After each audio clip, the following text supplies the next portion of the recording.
invite you to the healthcare professionals. Professor Lukopoulos? Thank you, Katya. It was for the introduction. I must say that I'm very happy to be with you together again. It's a nice opportunity to meet friends and to have the opportunity to discuss matters of common interest. The common interest today is sickle cell disease. For many people, this is a dreadful condition.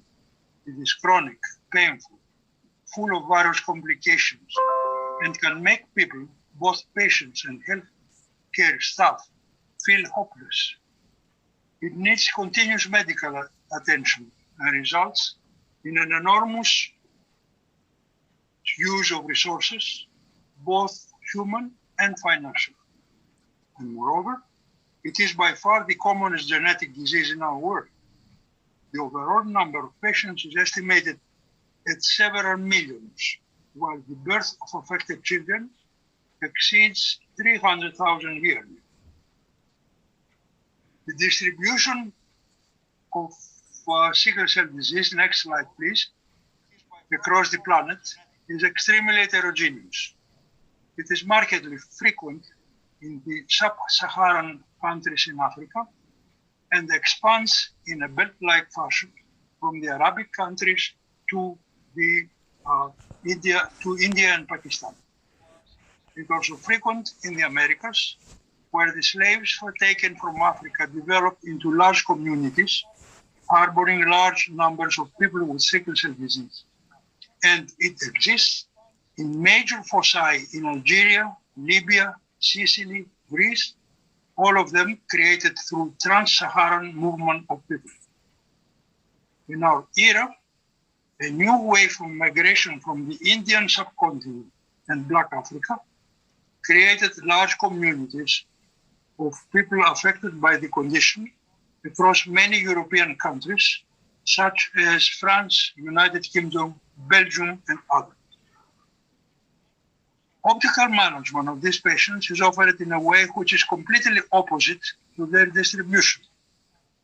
Countries with high level of resources were able to establish and observe the appropriate guidelines, provide safely and easily the necessary transfusions, and take efficient care of affected pregnant women and newborns. Moreover, they were able to organize highly specialized centers which can provide ample and efficient guidance to all small units caring for sickle cell disease in their periphery and exploit all available modern means for combating the disease. In addition, efficient prevention programs, sometimes in association with prenatal diagnosis, have significantly contributed in avoiding birth of affected babies. Unfortunately, none of these conditions could be met in countries with low resources, despite the tremendous effort of the local health authorities and medical and paramedical staff. As a result, the number of sickle cell patients increases, while complications and quality of life become worse. The available resources are too poor to provide an acceptable treatment, and the lack of organization prevents an even provision of services.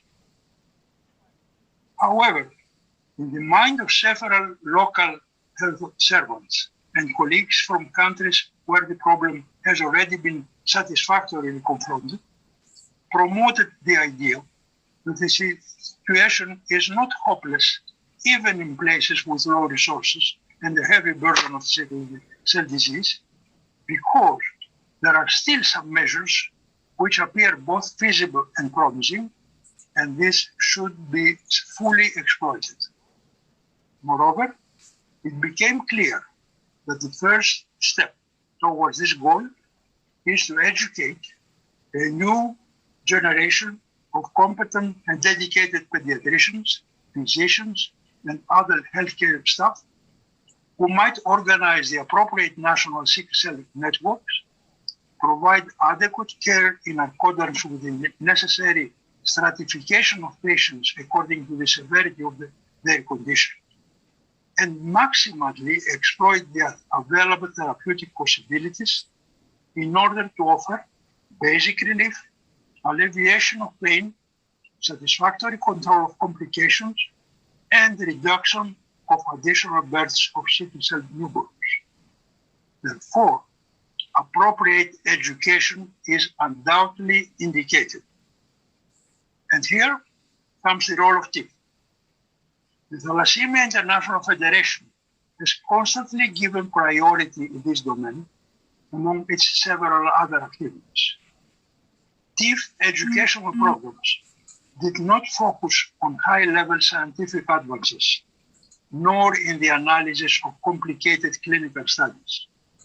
The standard goal has always been to provide knowledge which would enable all kinds of health professionals to treat efficiently their patients and collaborate efficiently within the available networks.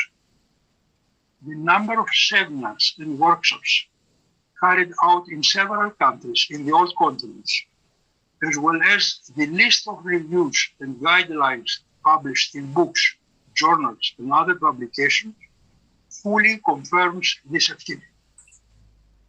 The recent application of novel e-learning information technologies is another proof of TIF's continuing effort to upgrade and spread out the appropriate education.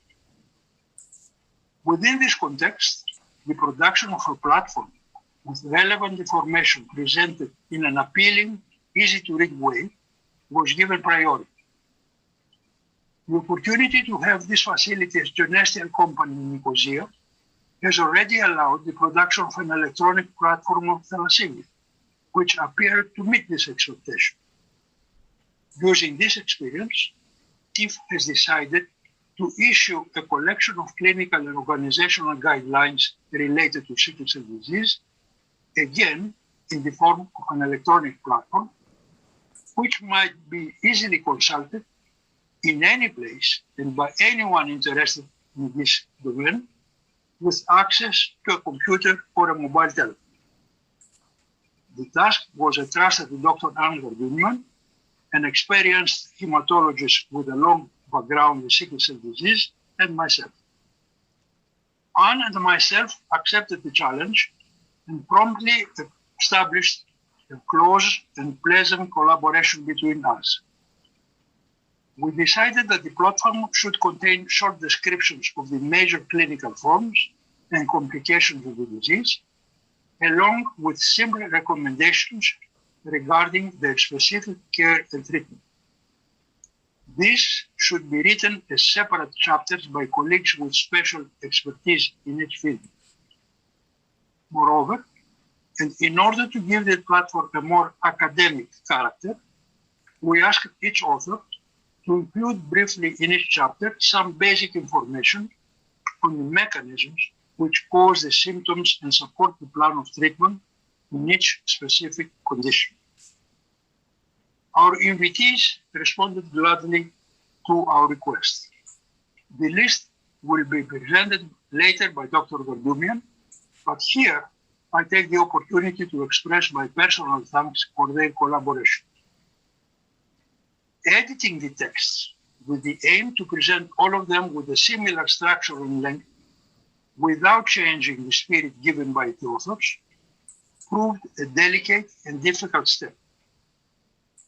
This is a common problem when the editors must keep the text within a predetermined size, and we apologize that we had to do so in some rare instances.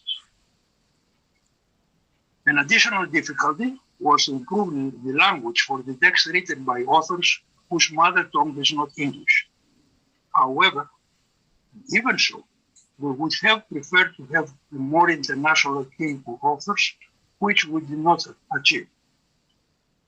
Our editorial work was greatly facilitated by Katia Pelidis and the staff from the TIF office and became a pleasant collaboration when working together with Martha Vasiliadou of the Genestial company. Wise guidance from our colleagues, Dr. Androula Eleftheriou and Michael Andrikastheniotis, cannot be overemphasized. To all of them, Angar Dumian and myself express our sincere thanks. What comes next? We sincerely believe that the platform will prove easy to read and will help health providers working far from major specialized centers to offer good and adequate care of their patients. Moreover, it may prompt them to establish the appropriate networks and share experience and problems. In addition, the organizational guidelines may formally support the requests for improvements constantly put forward by health professionals and patients to the appropriate authorities. And last, the further plan would be to use the present platform and others, which may be produced in the future, as the basic prerequisites for the acquisition, following the respective examination, of a certificate in the field of hemoglobinopathies, which could help ensure the hiring of the appropriate staff for the national programs on sickle cell disease, which now appear in several countries with high frequency. To this effect, the recently obtained endorsement of the TIF's e-learning program by the European Hematology Association may prove an important advantage.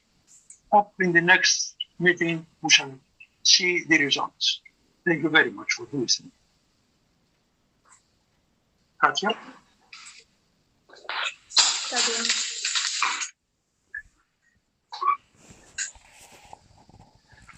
Thank you, Professor Lukopoulos. Now we have the second key person of the development of this course, Dr. Anne Yartumian, who, like Professor Lukopoulos has said, she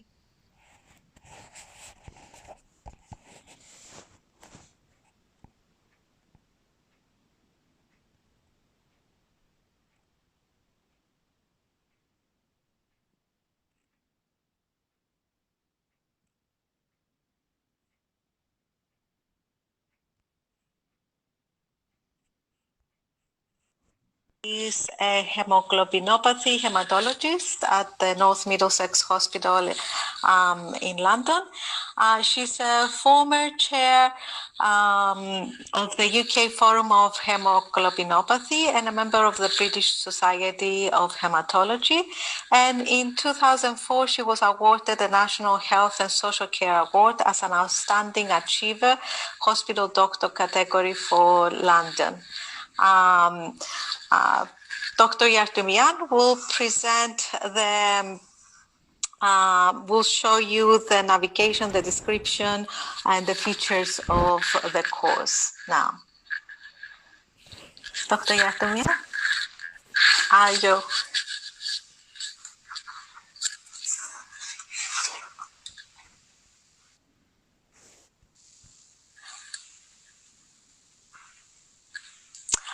Dr. Yartumian, we can't hear you. Can you unmute yourself?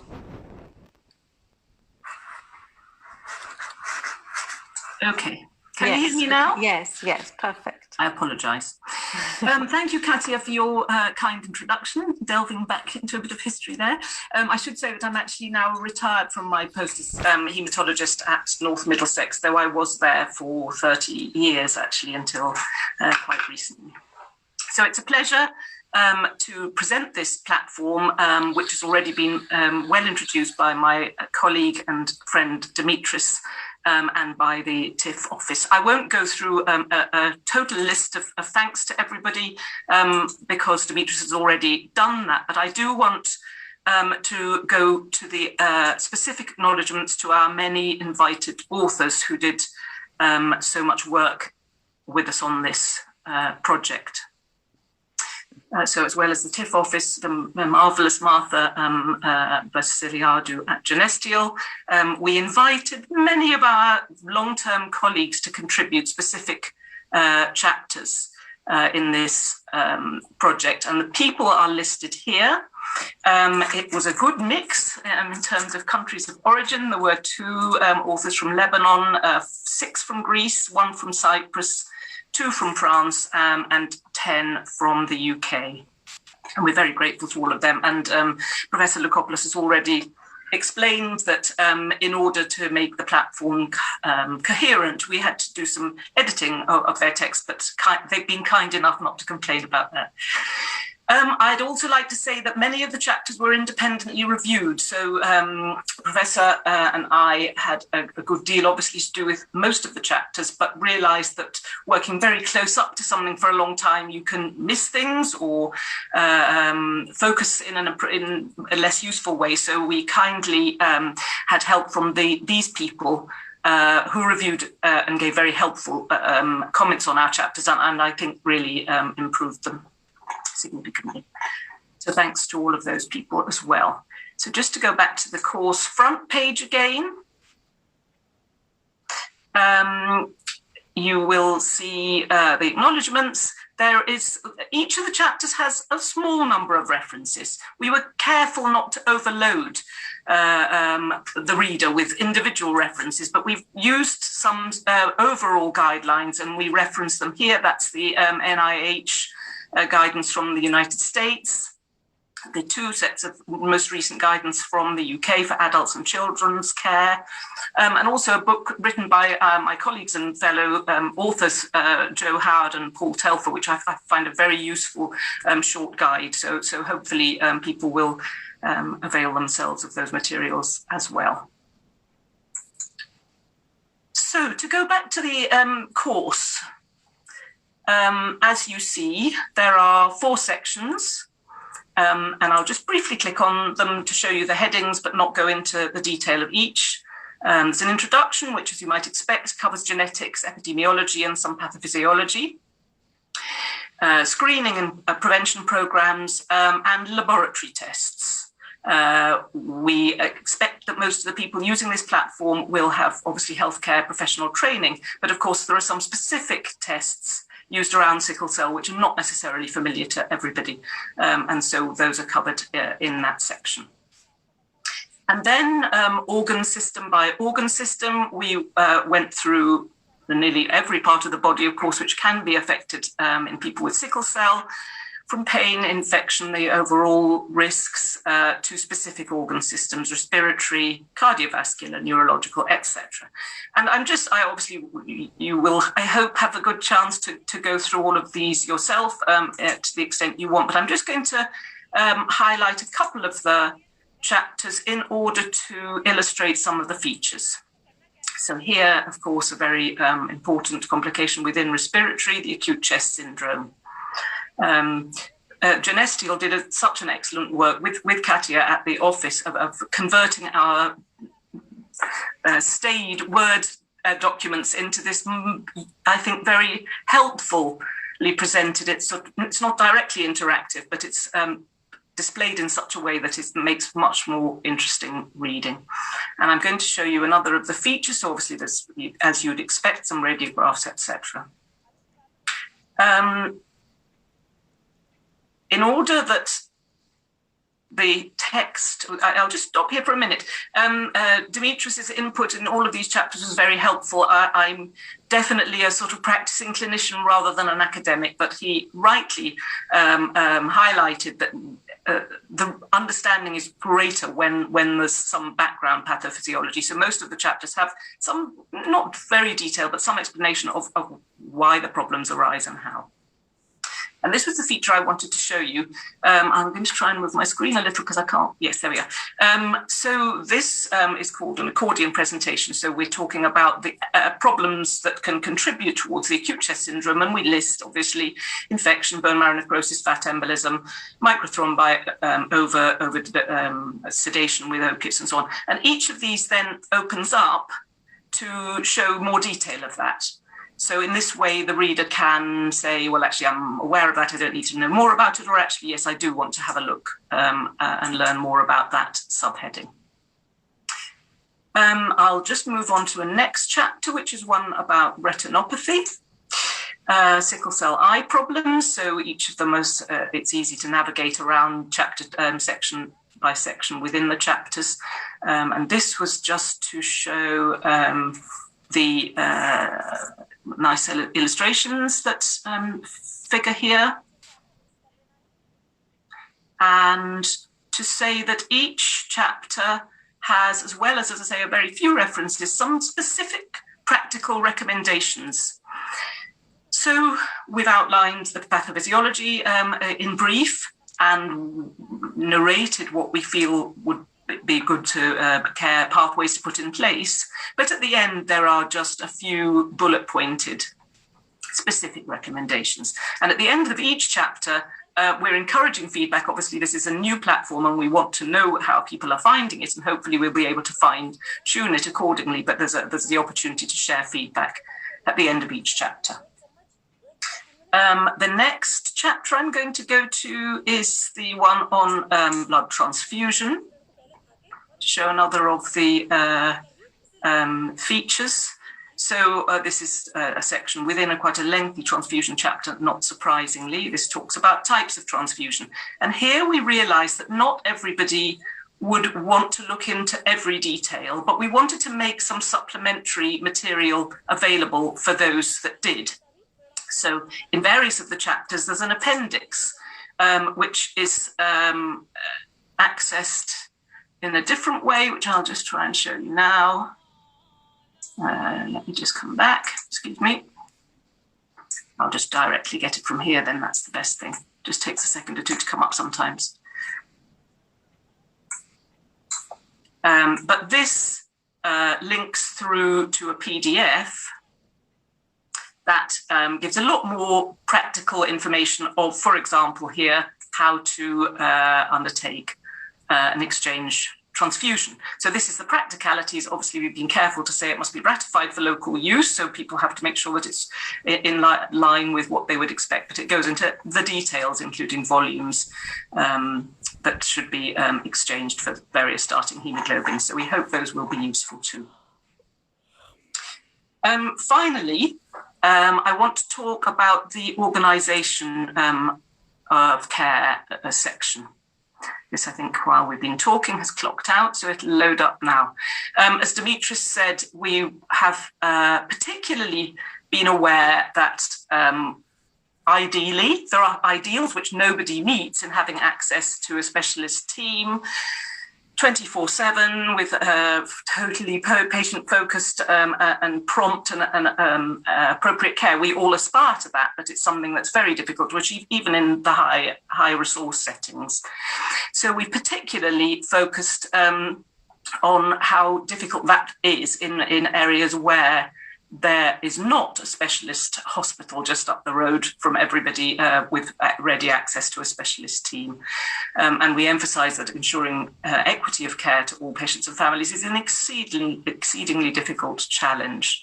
But we have emphasized throughout the key requirement, which is for people to make networks, so that nowadays, here we all are talking from wherever we are sitting, we can access each other to ask advice and to discuss cases at any time, and forming those relationships so that people can ask for guidance at any time when a patient comes in with an unfamiliar or a worrying presentation, even if they can't be transferred to the care of a specialist team, is something that we've stressed. And as we say, while direct care by specialist staff is ideal, where it is available, care given carefully directed and coached step by step by the experts in interaction with the local healthcare staff can also have excellent outcomes.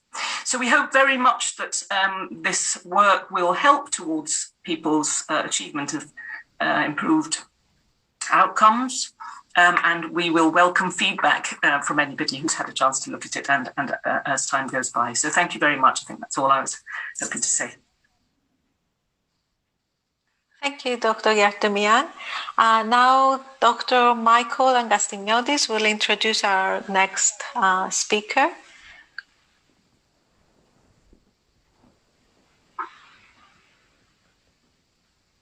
Yeah, we can't hear you. You can't hear me? Just repeat it, yeah. Sorry. The European Hematology Association has looked through this new platform, and Professor Marianne de Temutalember is going to talk to us a little bit about it. You all know Professor Temutalember. She's a pediatric hematologist from the Necker Enfant Malade Hospital in Paris. She's been in charge of the hemoglobinopathy center there for some years. I won't say for how many. And she has excelled as a clinician, as a researcher, and as an educator, in fact. So I very much value her opinion on this platform.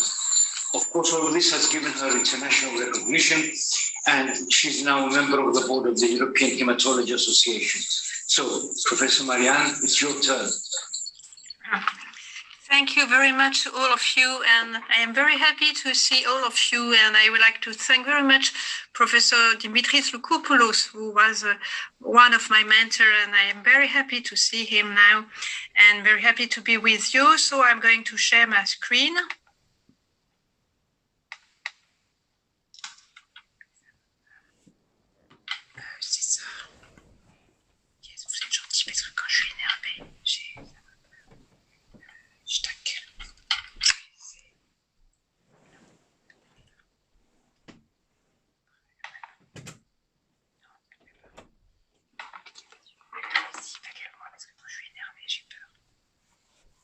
Voilà.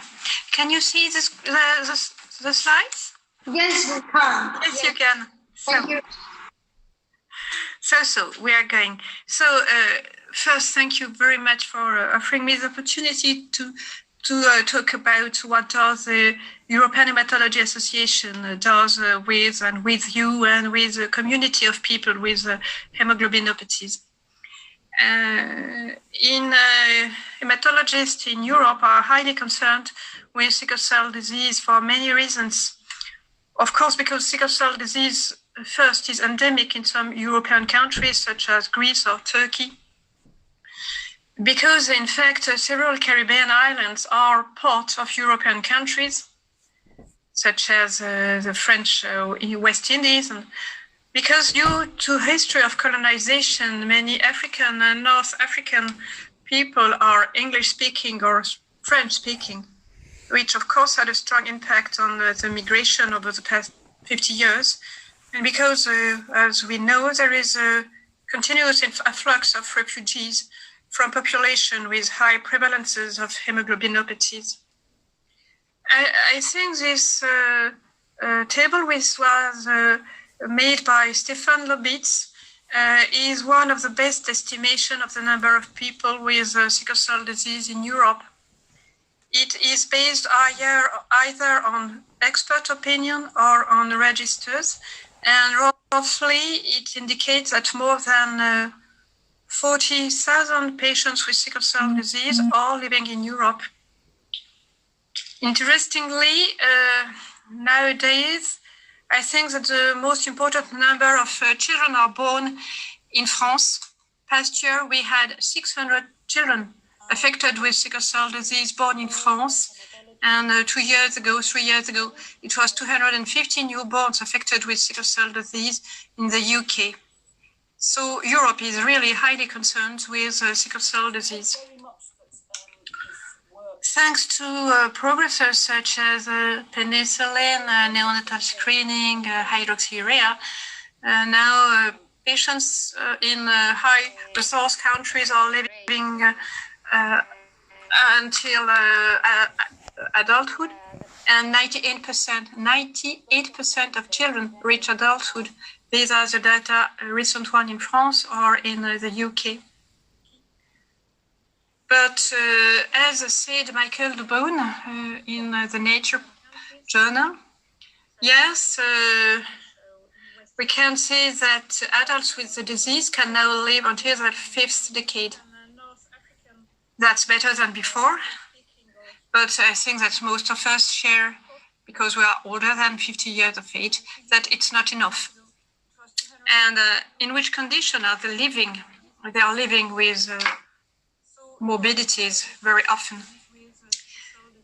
When we gather the state of play in the European countries, as Anne said, many countries have now neonatal screening, such as UK, France, the Netherlands.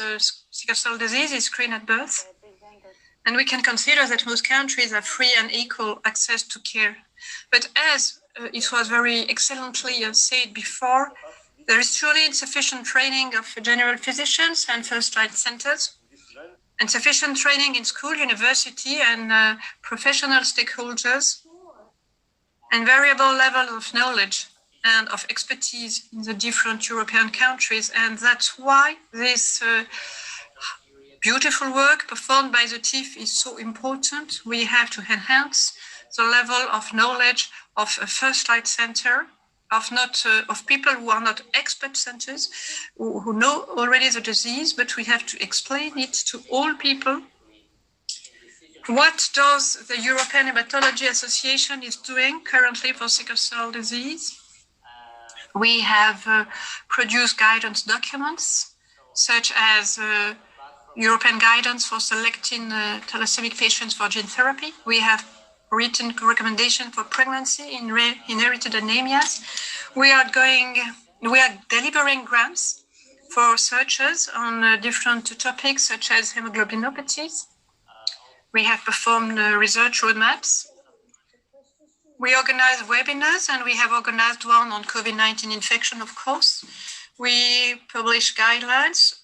We also provide a sickle cell disease program and thalassemia program, and we are really very happy and very proud of having had the opportunity to have this collaboration with the TIF and to endorse this TIF sickle cell disease educational course for healthcare professionals.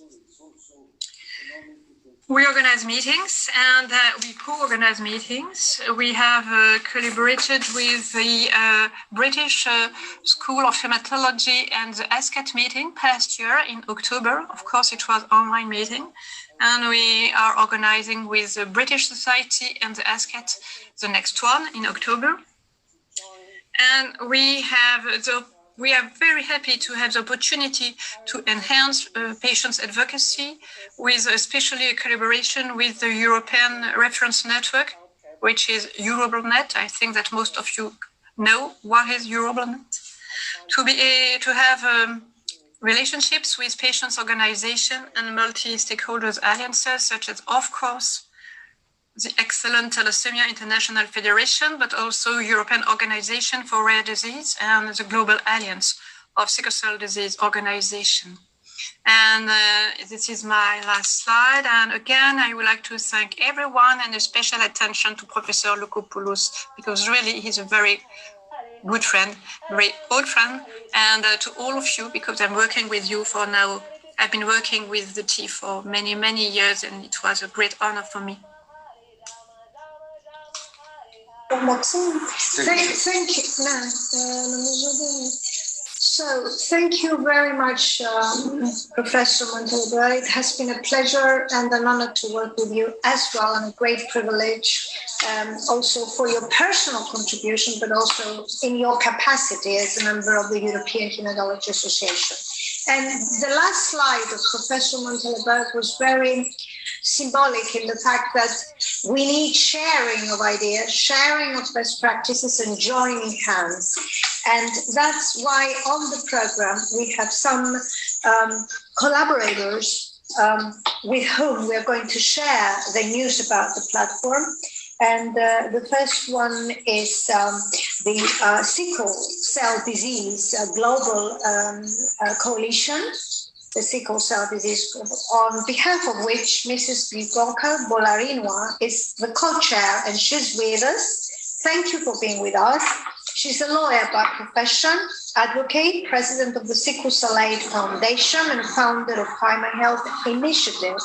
Mrs. Grigoka lives with sickle cell disease and has also been lucky to have an excellent support system of family and healthcare providers.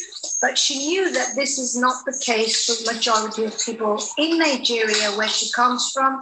But if I may be allowed to add, Bukola also across many countries of the world, this is a situation. We are very privileged to have your contribution, and I'm sure your support in joining us on this platform and in making sure that this platform becomes accessible for the benefit of the patients across the world. You have the floor. Thank you. Thank you. Thank you so much for having me. It's really a pleasure to be here. And I'm really excited for this project. So I'll just introduce myself a bit. I know you've already said that. My name is Bukola, and I also live with sickle cell disease. I currently work as the co-chair of the Sickle Cell Disease Coalition Global Issues Working Group.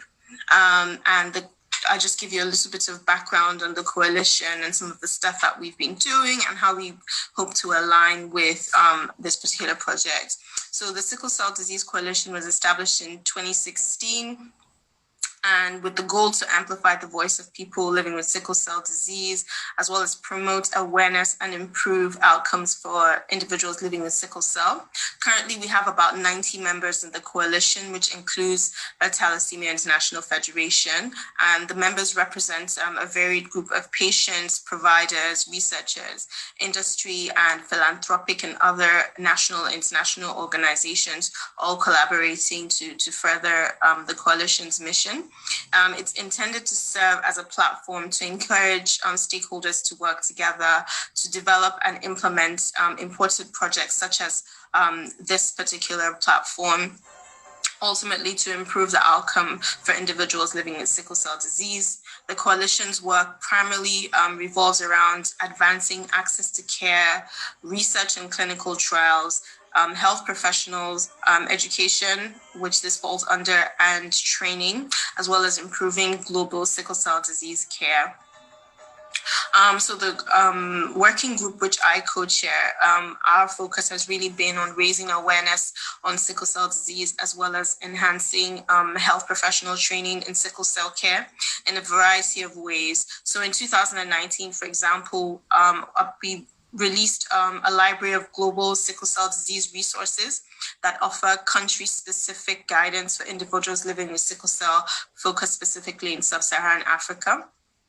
At the same time, we launched a social media campaign on World Sickle Cell Day, which is celebrated June 19th, to encourage blood donations for people living with sickle cell. That's also something that I'm very passionate about.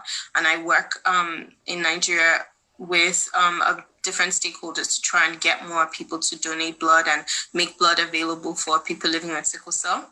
More recently, the coalition, what we've been discussing at length is the need for more health professionals to train and specialize in sickle cell disease care.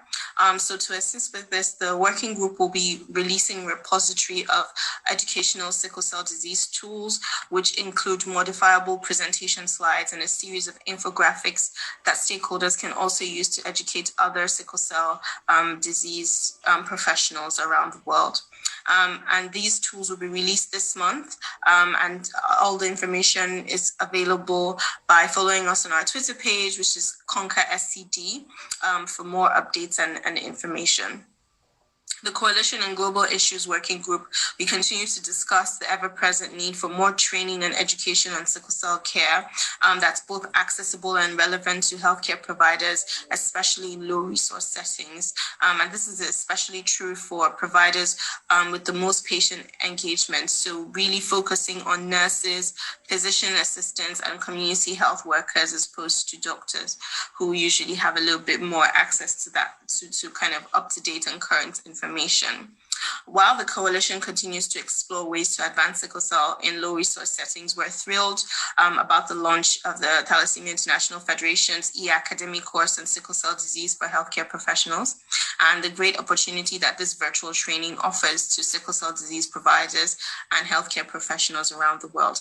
And I'll be on here for the rest of the time. So if you do have any more questions on the coalition and some of the work that we're doing and how it kind of ties into your work, please just reach out to me. Thank you very much. Thank you, Mrs. Pagola. Now I'm happy to introduce our next speaker, who is the CEO and President of the Global Alliance of Sickle Cell Disease Organization. Sorry, Gabriel, can I interrupt? The Global Alliance representative is on his way towards the airport, and I think we will have her at the end. Okay. So, would I kindly ask you to introduce the Pan-Hellenic Association, who is with us, our friend Efthymia Yorgantsonu, please. Yeah. Okay, Mrs. Efthymia Yorgantsonu, like Dr. Eleftheriou said, is from the Greek Association of Individuals with Sickle Cell Disease. A bit of background, she holds a master's degree in communication and media studies from the National and Kapodistrian University of Athens. She works as an administrative official in the evaluation department of the Directorate of Strategic Planning and Policy Analysis at the Greek Ministry of Labor. Mrs. Yorgantsonu? Yes.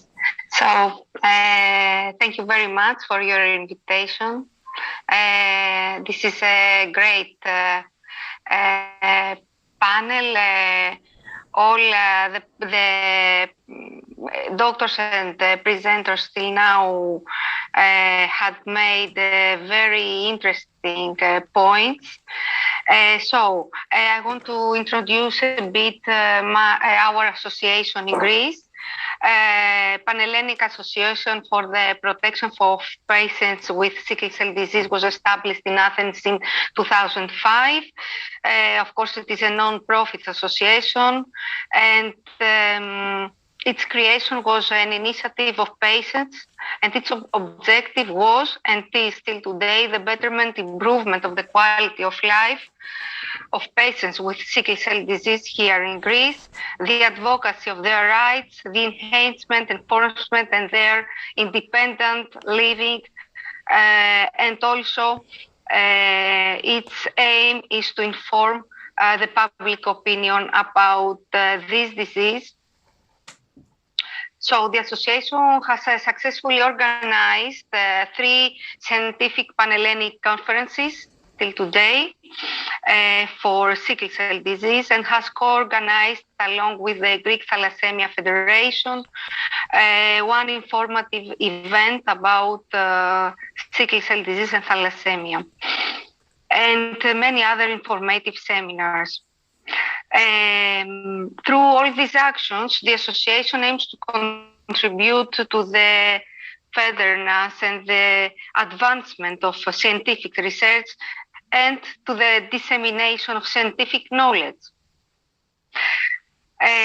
So I want to say, as I have said in previous webinars that we have here with TIF, that I find this educational course for professionals very, very important. First of all, I want to say that my expectation is to give doctors all this knowledge that they need to treat better patients with sickle cell disease.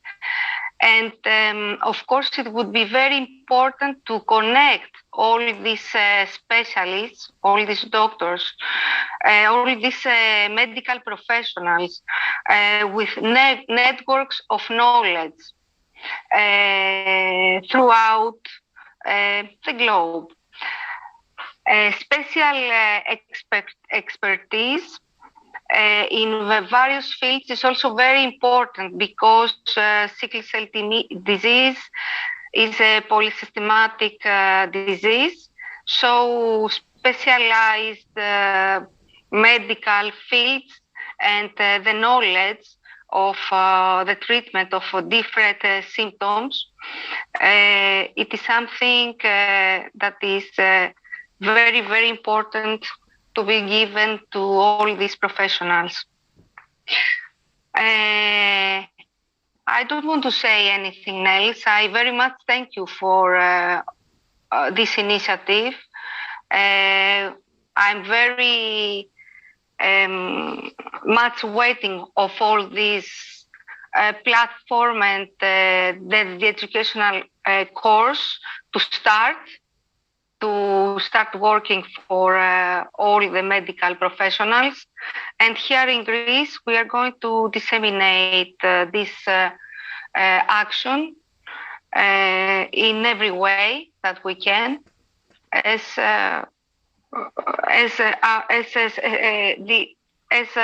we are the representatives of this Panhellenic Association in Greece. Thank you very much.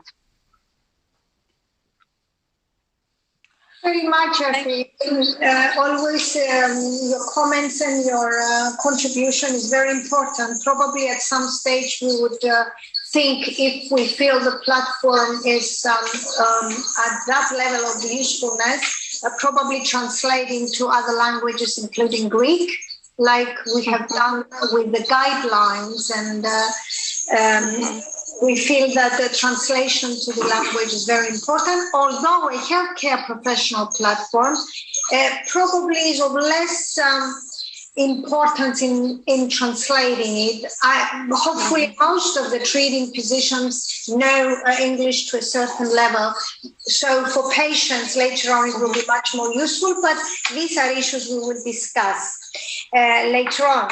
And last of our positions on this is the Pan-Cyprian Association of Sickle Cell Disease, which has been very currently established in Cyprus, as you have seen, and as the slide Professor Montalembert demonstrated.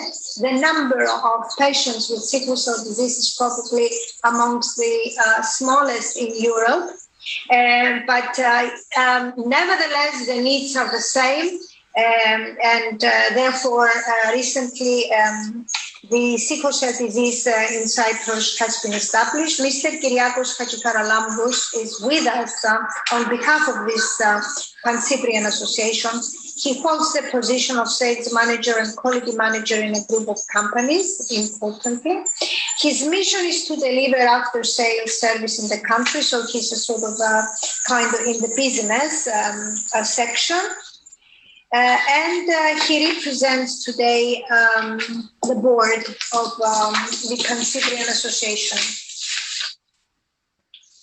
Hello, everyone. Hello. On behalf of the Pan-Cyprian Association of Sickle Cell Disease, I would like to thank you for inviting us to participate in this event and comment from our point of view on the added value of the e-course dedicated to the healthcare professionals. It is with great pleasure that we have accepted your invitation. Many thanks to TIF and to all professionals involved in this project. These initiatives give us joy and hope that the future of our beloved ones suffering from sickle cell disease will be better. Increasingly, organizations take decisions on the application of e-courses as an effective way of learning. We strongly believe that this course is an important aid to attaining the learning goals of the healthcare professionals. Fighting many years with the disease, we have set our goals, which is not other than the quality of life of patients. The complexity of the disease makes knowledge and specialization the most important aspect when treating patients with sickle cell disease. As all of us know, that a crisis may be triggered unexpectedly at any time of the day. Some episodes are posing danger for the life of the patients, and regrettably, healthcare professionals with not enough experience on the subject are asked to handle the cases. Knowledge and awareness is very important, especially knowing that a sickle cell crisis may cause the patient's health to deteriorate very quickly. Therefore, any initiative towards the direction of knowledge is greatly appreciated. As mentioned, healthcare professionals At many departments in a hospital may be asked to treat sickle cell patients. It is therefore of the utmost importance to make this e-course available to all of them.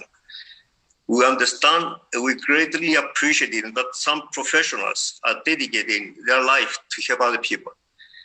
Professionals that we are proud to have among us, made available all the knowledge and experience they have on the subject in a well-documented form through this training platform.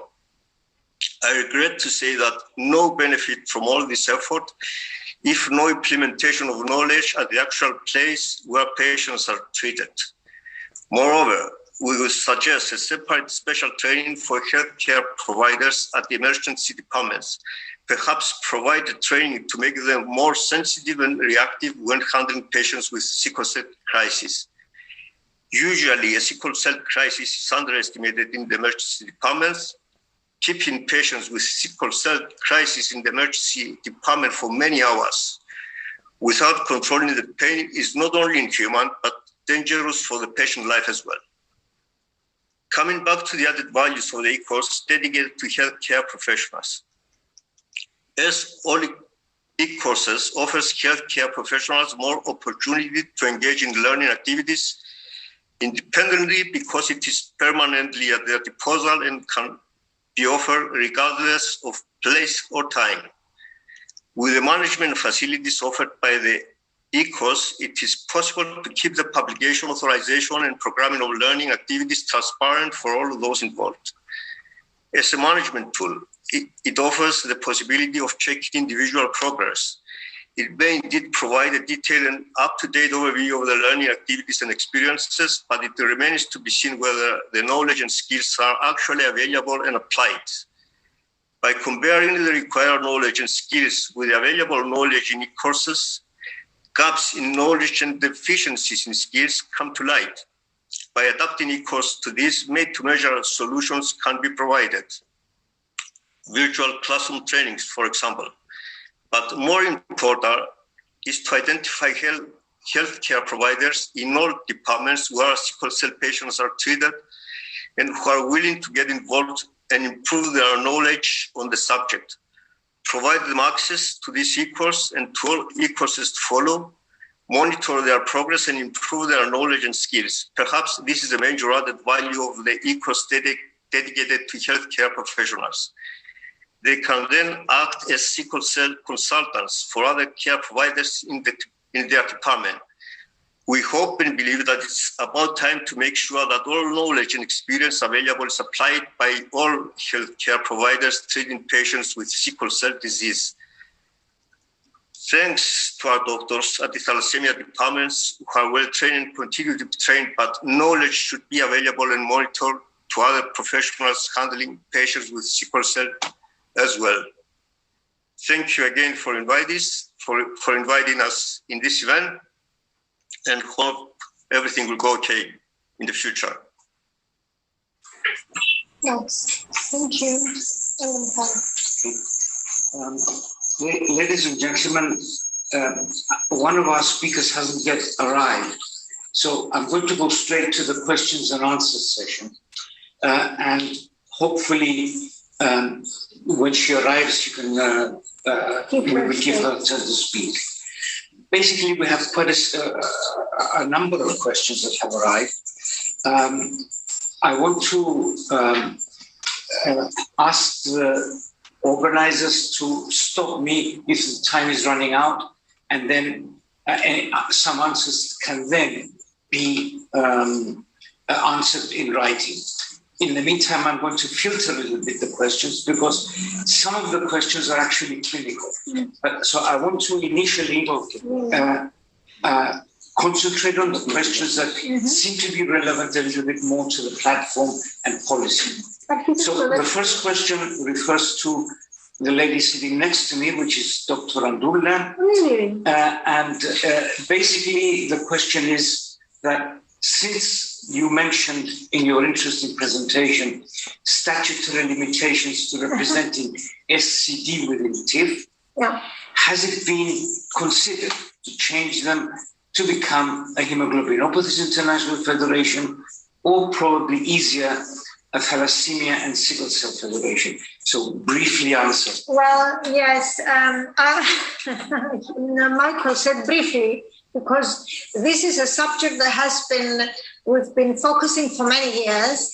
However, there is at the moment, as I said in my presentation, constitutional limitation, because in the Constitution it specifically says thalassemia.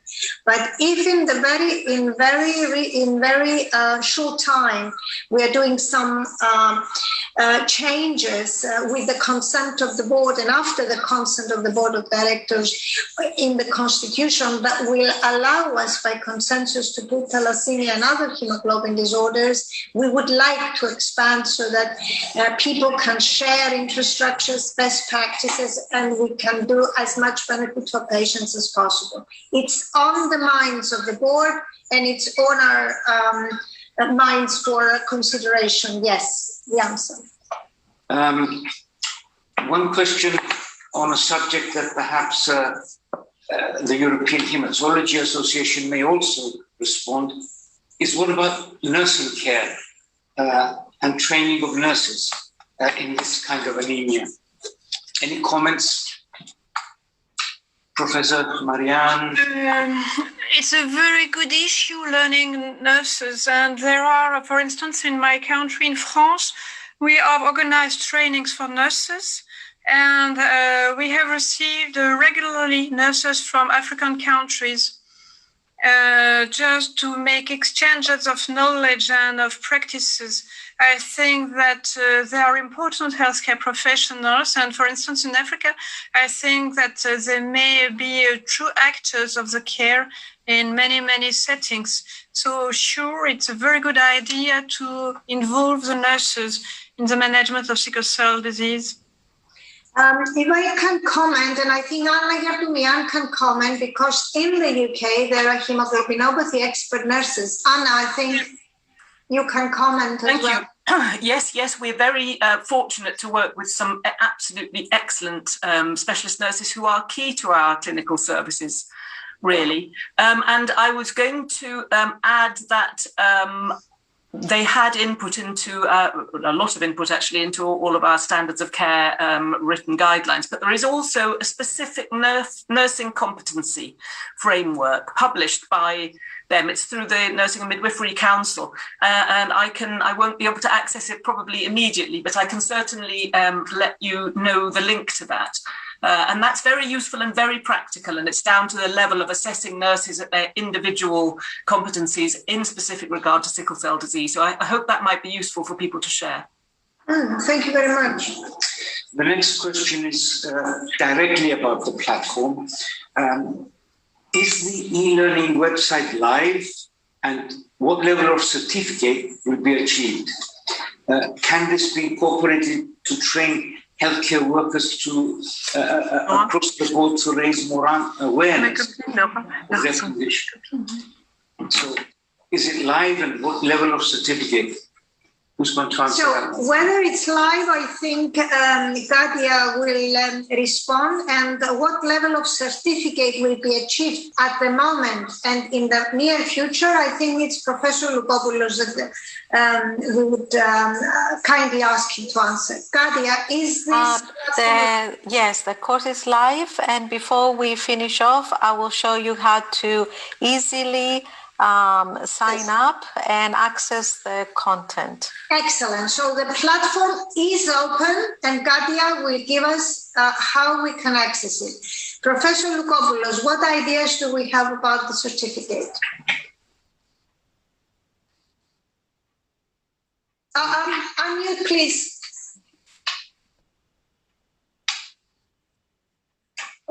Unmute, please. We cannot hear you. Dimitri, t'es fermé. Le micro est fermé. Unmute your microphone, Dimitri. Good. Now, I believe that you don't imply a certificate in sickle cell disease. My personal view is that if TIFU or the other organizations, this is another problem which I would like to discuss further on. We should create a certificate in hemoglobinopathies. And this perhaps should be based on the on some kind of examination once a year, like the examination the Hematology Association does, and contain questions, both practical and theoretical, on those topics. I think that there should be some kind of collaboration. You cannot have one certificate by TIF, another by the University of so-and-so, and the other one from the French group who are equally active, and then we have another kind from the Americas. So one has to devise some kind which should be international somehow. Is that useful? I believe it is useful. Perhaps not for places where there is a lot of expertise and a lot of organization. But we must think of places which are now starting their own programs. And since they are starting, it is better to start well. And so they have to hire people, they have to organize. And in those places, a good certificate might be a blessing, because we shall avoid non-organized movements here and there. I believe this can be done. It needs some kind of preparation. We have to see the way of assessing the knowledge of those people who want to take this examination, how to do it, perhaps devise fictional case studies and devise multiple questions. It's not an easy task, but I think it is useful for the years to come. Thank you very much, Professor. If you allow me to expand a little my thoughts. We, not you, I mean, my generation is gone now, but your generation, from what I see, is this generation of the 70s. Generation of the 70s is okay. We know we are experts, and so you are experts, and so on. But there is a gap after you. This very important problem, and this can be solved only by education. There are no people coming after you. We must form new people, young people. We must appeal and bring in the game people who are at the 30s and the 40s, who will take over the problem of thalassemia and sickle cell disease. There is a gap. And Thank you very much. We need to educate people. This is important. Yeah. And it has to be considered very serious. Thank you.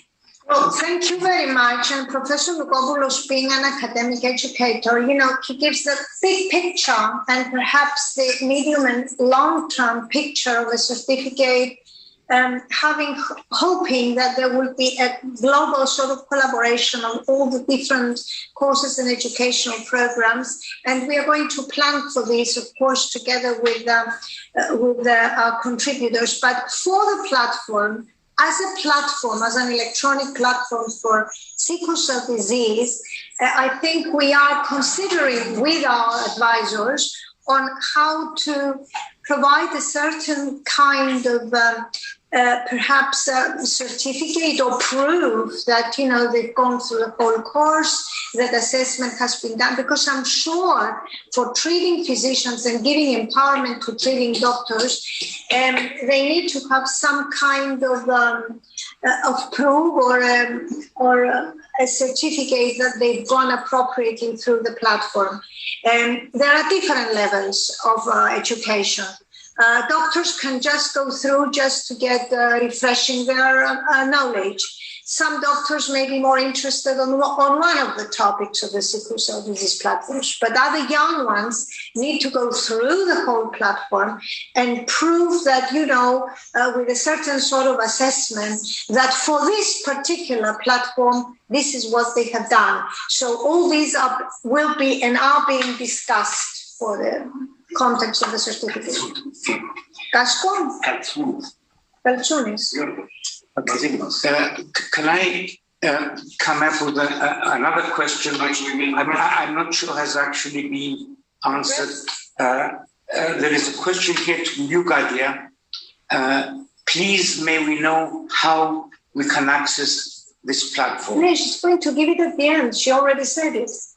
At the end, in the conclusion, she's going to show how to access the platform. There is a question, okay. And another question is, are there criteria for accessing the course? Are there criteria, Katia? No, it's open for anyone who's interested in reading up on the topic. I have to mention that it is free. Anybody can sign, and we have tried to make it as easy as possible for people to access, which I will show you before we finish. Dr. we can't hear you. I think at this stage it's very important to empower our participants and inform them that there is another good surprise for them, because Dr. Yorgos Kaltrounis, who is here with us, a medical doctor, a team collaborator for a number of years now. We're very privileged to have a young doctor with us who is working with our eminent scientists and doctors on the patients platform. I think Dr. Yardoumian is also in close collaboration with Yorgos. Yorgos, can you give us in 2 minutes some kind of good news for our participants, most of whom are patients in this webinar? Hello, thank you for inviting me. I'm afraid my internet connection is a bit unstable, so I hope you won't lose me in the meanwhile. I can give you just a very, very brief piece of information about this platform for patients. It is, of course, under development at the moment. I'm not sure if you can see my screen. Yes. Yes. Perfect. So, as I said, it is under development, so I can't tell you all that much. But it is more or less based on it's on along the same lines as the platform for thalassemia patients that already exists. This platform is created in the context of the Expert Patients program, and it aims to empower patients with hemoglobinopathies across the world to acquire a better understanding about their diseases, to help them to be able to participate more meaningfully in decision-making concerning their own disease and their own treatment. So, as I said, the platform that we're designing for the sickle cell disease patients is based on a similar format as the platform for thalassemia patients. We are planning to have 3 modules. One module, the first module, will be some general information about the disease, basic elements of pathophysiology, inheritance pattern, epidemiology, of course, all those things written in a language that will be easy for patients to understand, not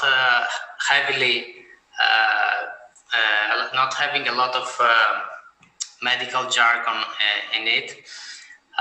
Module 2 will have information about disease complications. I didn't put a long list of table of contents here, obviously, because we will write about each complication per system, like different complications of sickle cell, like priapism, pulmonary hypertension, acute chest syndrome, etc. Basic information about all these conditions, about the symptoms, about practical information for patients, what to do when these things happen. And module 3 will be devoted to therapy, and new advances coming up. So therapy will include transfusion therapy, all modes of transfusion therapy in sickle cell disease, hydroxyurea treatment, and bone marrow transplantation, new advances like new drugs and gene therapy, which is, of course, still in clinical trials. And we're thinking about having an optional bonus module, which will overlap with some of the content that exists for the platform for thalassemia patients, like general info about TIF and patients' rights. And as I said, it's still under development, so we're discussing these elements, what will be in there, and much like in the thalassemia platform, there is the idea of having a final quiz at the end, and patients or parents that will follow this platform could get some kind of certificate that can help them as a supplement, as a tool, in order to become more actively involved as equal partners in their countries, in patients' care, in patients' organizations, in discussion with local authorities. As of course, we know that only fully informed patients who know very well about their condition, about this holistic care and their rights, can actively participate. So that was a few info from me. Thank you, Yorgo. It's been amazing work, and thank you. We hope that we can continue as soon as possible. Thank you so much. We are looking forward to the completion of this as well. Thank you so much. Okay. Question. I forgot to mention, of course. The questions to me now. I forgot to mention that we are doing this platform, of course, together with Dr. Gardunian.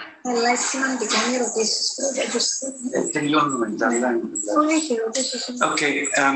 Actually, one other question concerning the platform is, will it be possible to organize also the training in French for physicians in African French countries? You mean translating the French language? Well, that's something we've said before, that yes, there will be further up with the contribution and support of Professor Montalembert and the contributors. Of course, the translation in those languages that we have requests, and that is going to be of benefit, because we have tried the translation of the thalassemia platform in a number of languages. We have it in about 10 languages, but we have noticed that there were languages that were not using the platform for various reasons. And, you know, we will try first to see who is requesting it, where is going to be more available and accessible, where people need it most. And yes, of course, translation is very important, particularly for the patients. Michael,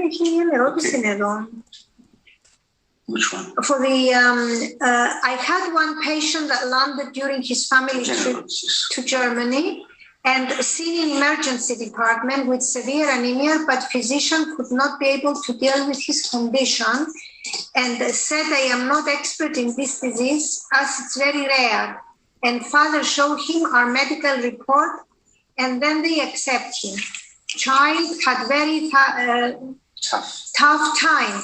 Could this happen in one of developed countries? And that was at the emergency department, yes? It was in the emergency department of a European hospital, and this is common. If it's a very rare disease, emergency departments, doctors are usually not hematologists, are usually not expert, and they meet a rare disease. Their job is not just to ask the parent, their job is also to ask the nearest specialist for help. So this is tragic, really, because hemoglobin disorders are not so rare anymore. They have been integrated into the indigenous population of Europe for many decades now, and it's a disease that we know how to prevent and treat.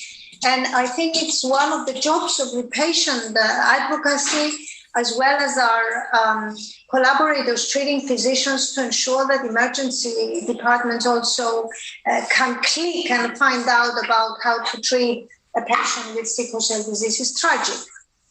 To having to explain in 2021 sickle cell disease in a robust healthcare infrastructure country, I feel it's a shame. Any other questions? They're mostly clinical other questions. For example, one question is whether sickle cell patients should be on lifelong penicillin. I don't know if anybody wants to answer that. Oh, it's a tricky question, No, or it's conflicted. Well, can we ask both of our hematologists? Marianne? Yes, most people think that penicillin prophylaxis can be stopped after infancy or after 10 years of age. There are controversies about the proper age to stop penicillin, but usually adults are not needing penicillin. Could I add briefly? I completely agree. We're particularly keen to get the infants and children to take regular penicillin. That's when it matters most, especially before they've had their complete immunizations. Quite a lot of adults do carry on taking it from choice because they feel it's safer, but the majority probably don't. But a key thing is that throughout life, people should have a supply of antibiotics at home, so that if they become unwell with a low-grade fever or any symptoms of infection, they start on it straight away, even before they go to the hospital to be assessed if the fever becomes higher. So there's a need for lifelong caution about infection, though not all adults are actually on regular antibiotics. That's good. A need for lifelong caution to promptly address any of these symptoms. Absolutely. Do you suggest antioxidant treatment, that vitamin, fish oil in sickle cell disease? Do you suggest antioxidant treatment, Marianne? I have answered no. I have answered that. In fact, I have answered that it could probably be useful, but we performed a Cochrane review, and the efficacy of these treatments have not been demonstrated. There are clues to things that can be useful, and but there is no demonstration. Anna, you seem to agree. I agree. Yes, it's not something in routine practice at all. In fact, some patients choose to take a variety of supplements, and I think there's no reason to worry or think they may be harmful, but we don't actually necessarily recommend, and we certainly don't prescribe. Of course, there is a question about multidisciplinary team. It says, what about multidisciplinary team in a sickle cell disease clinic? Of course, this is mandatory, something that we all advocate for, but it does require organization, structure, recognition of sickle cell disease into the national sort of healthcare infrastructure. Marianne, how do you deal with multidisciplinary in France? I agree with your answer. It is hopefully, of course, it is highly needed. And when we have those multidisciplinary teams, it depends on the size of the center. When you have a big center, we perform multidisciplinary meetings very regularly. But when you are a small center, you can't perform them. Of course, it is a very valuable target, a valuable aim in organizing these sessions, but not always feasible. What do you think, Anne? I agree. I was only going to add that, as you say, in big centres it's not hard, and it's mostly medical and nursing staff. Ideally, physiotherapy, occupational therapy, psychology are a very key part of our multidisciplinary team. In fact, our MDT is chaired by our psychologist. In regard to smaller units... For instance... Sorry,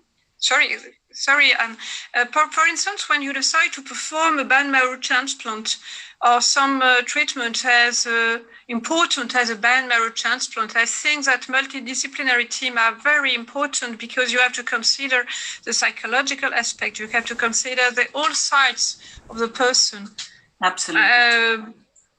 I was only going to add that for smaller units, it's one of the functions of the network, actually, is that you can do shared MDTs. So we have a facility whereby our linked hospitals can phone in at the time of the MDT, or link Zoom now, to have discussions of that sort. We weren't a transplant centre, actually. That's your area, I know. But for those very big decisions, it's absolutely essential. But even for regular management decisions, it can be very, very useful to have everybody's input. And hence the need for networking, and hence something that the European Union has done in promoting reference centres and networking reference centres, which is something that TIF promotes or tries to advocate, because this is not something that no other region of the world can do. So networking and existence of reference centers within a country, across a country, and networking when it's not possible in a country to develop a reference expert center, I think this is something that we promote in other regions of the world, networking of centers of expertise. Any other question? I think, of course, people are asking for translation into the Arab language. It's the same answer. We'll try and see what kind of, in inverted commas, market there is for the platform in a country, and of course we'll be able to translate it.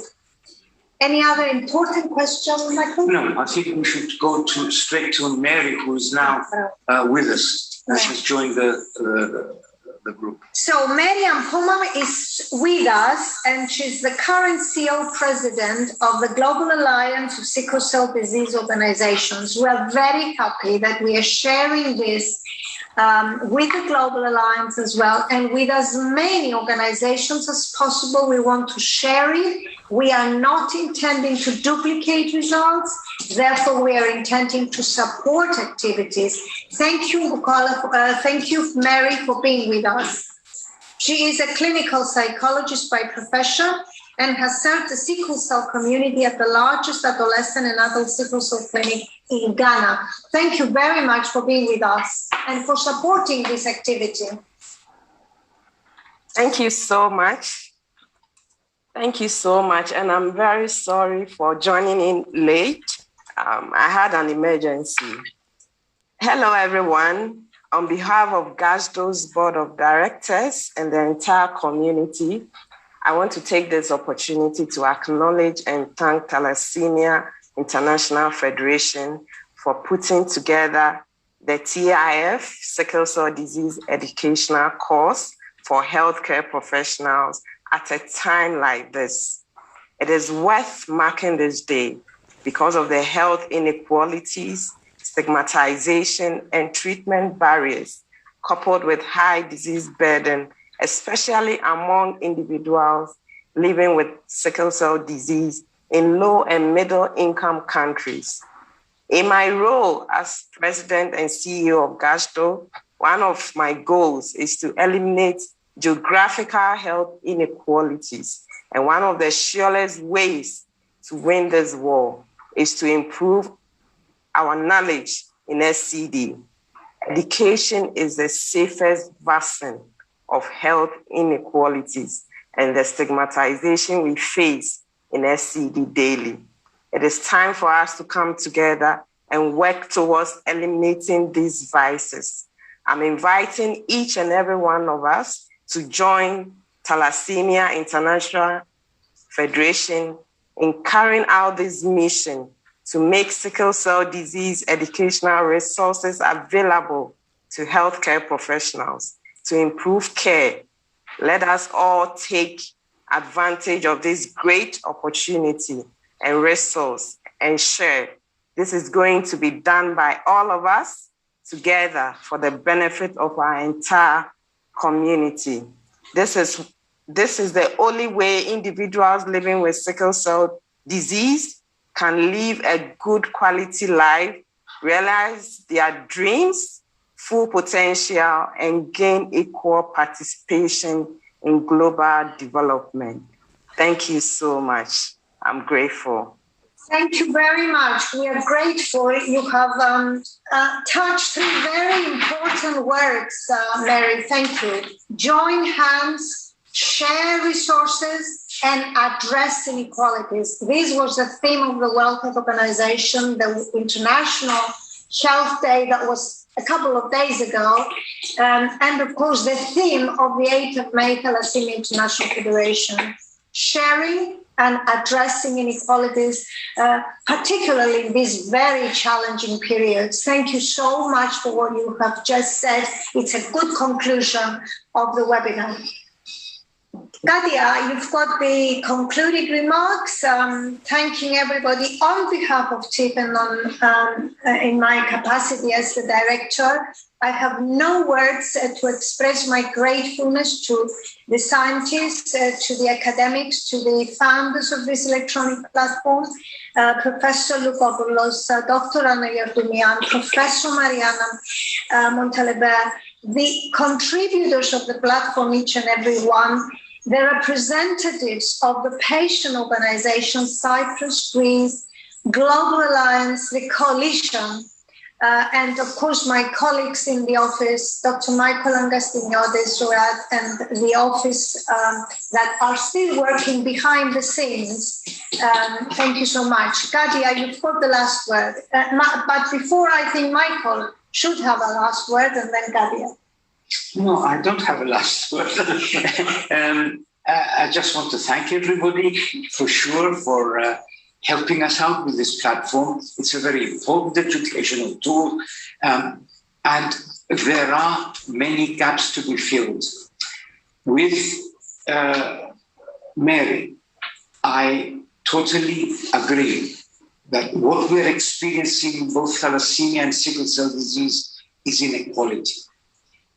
Whether we as an organization of patients, whether we as health professionals can actually effectively address what is a more complicated issue, this issue of inequality. It's not just medical, it's also economic, it's also social, it's also cultural. And we have a long way to go. The educational platform is one tool. It's one important tool to help us move forward and reduce inequality.